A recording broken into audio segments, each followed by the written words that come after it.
nào này là tập phó là và lên ra dọa tức tray cái việc đậy bị lơ rồi cái dọa tức tray đậy bị lơ nè chỉ vật còn này nhé nè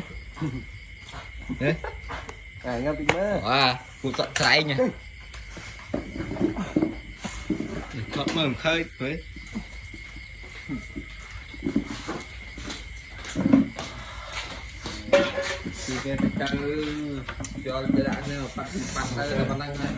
thầy bắt đã mau bông ngợp đây ngợp lên trời mày vậy anh ở đây ở đây hả trời chạy cái ní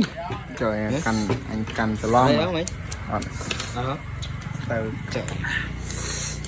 nha không anh đâu luôn này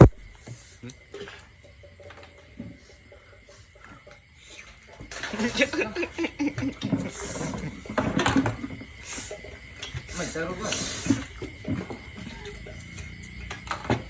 môi con màu mà thấy tôi anh bị đôi mày làm gì của anh đây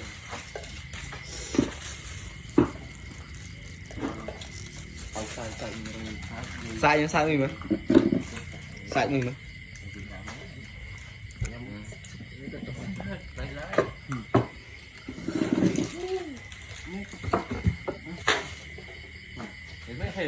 cồn hay đậm đấy không biết không? Ơi.